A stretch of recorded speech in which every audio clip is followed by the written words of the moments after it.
Hello and welcome. Another chance to catch up on the couch because it's still how we're doing business under this lockdown business. It's strange days, but it's getting better. I wanted to have a chat to a lady many of you might know, the brains and the beauty behind Biggies, or a director of business in her own words. Tacey, Millard, thank you so much for giving us a bit of time. Thank you.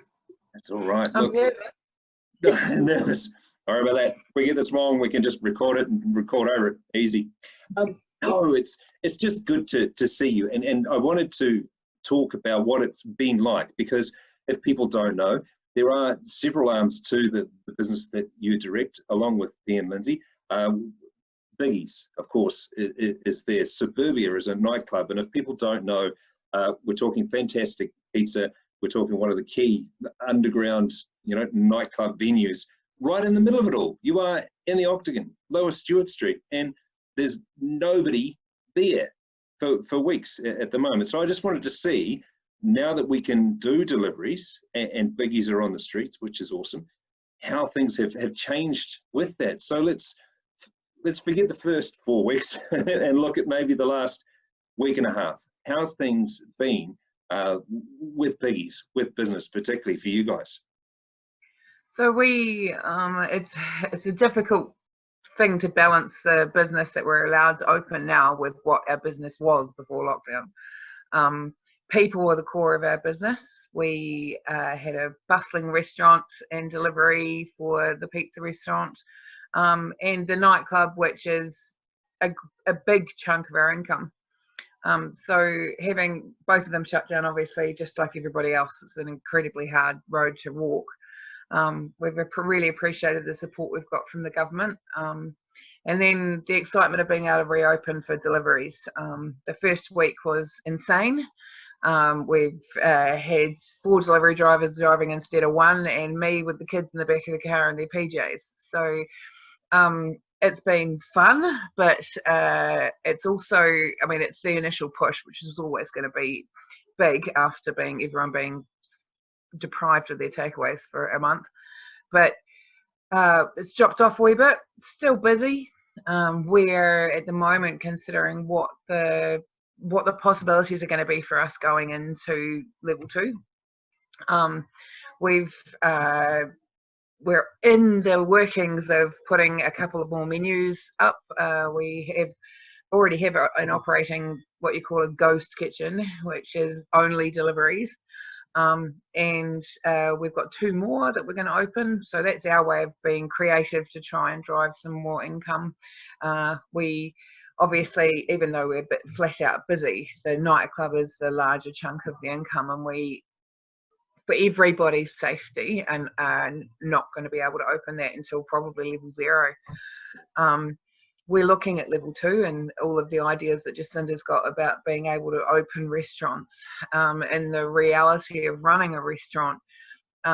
We have a small footprint, a small geographical footprint, and it's difficult for us to be able to ensure that spacing of people inside.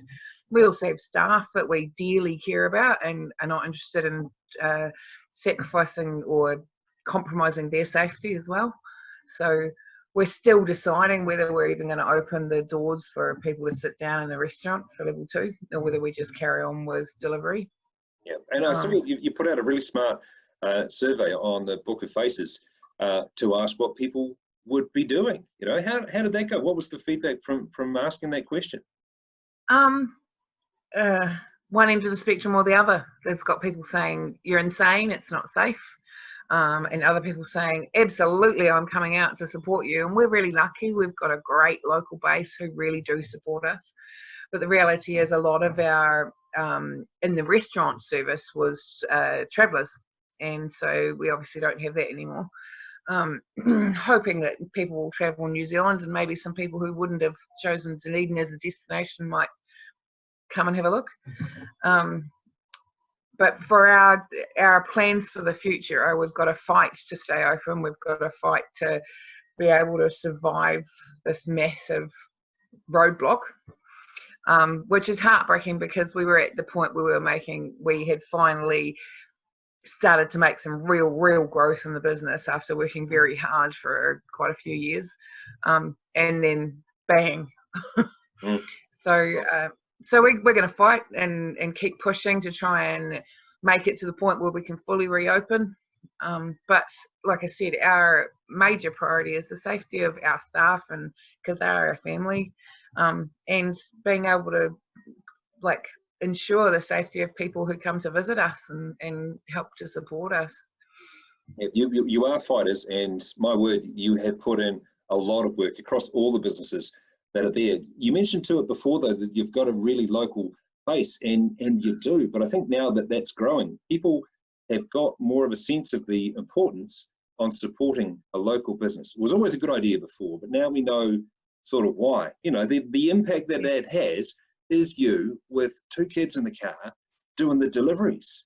You know, that's working. But I think people now appreciate that. On the first night, but yeah, true. First one's an adventure. Second one is this is what we got to do to keep the wheels rolling. What other clever tricks have you seen to come out of this from a local support point of view? I mean, like I said, we were talking about ghost kitchens, which people might not know exactly what they are. They're sort of a new thing, is where you run a completely different business from the same venue. So we've got Biggie's Pizza, which is the on-site menu and delivery.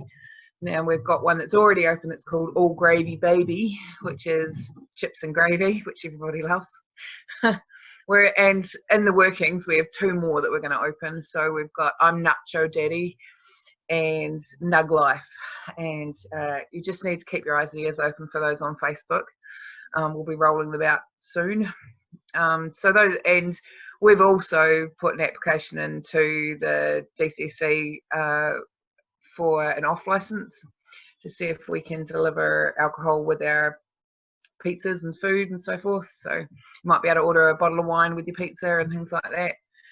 And these are our ideas and initiatives to try and be making enough money to survive. It's not like we're trying to get rich. And we've got basically a month to be able to start making enough money when the wage subsidy ends to survive. And it's it's a hard thing. It's a really hard thing. Oh, it'd be incredibly hard, I'd imagine. And thank you for your restraint there. I think you were going to give us a decent adjective on that one too. It is really bloody hard, even from the stories that we're sort of hearing. On a closer to home front, you guys just recently moved house as well. So what have you found under lockdown? Surely you weren't the home baker. You may have been, but what was happening at the house? I did a couple of home baking things for the schoolwork. But me, I'm a gardener, so we've got an extra section, and I've basically been clearing that section and stuff. So that's my exercise. Cool. Oh, it does all sorts of good. Lots of people, I think, houses in general, I think will be looking fantastic for all the odd jobs that have been done and completed or started.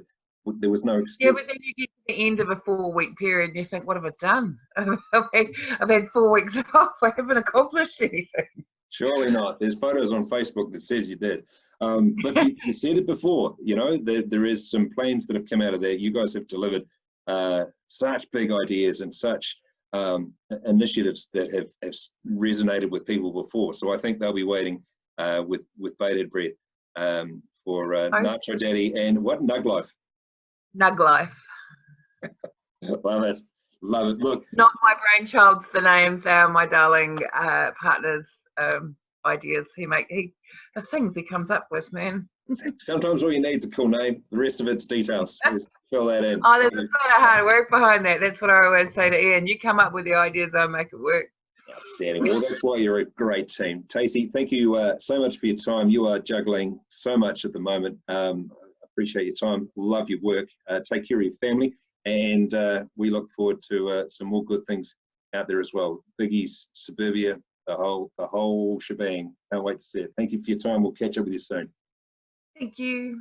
Bye.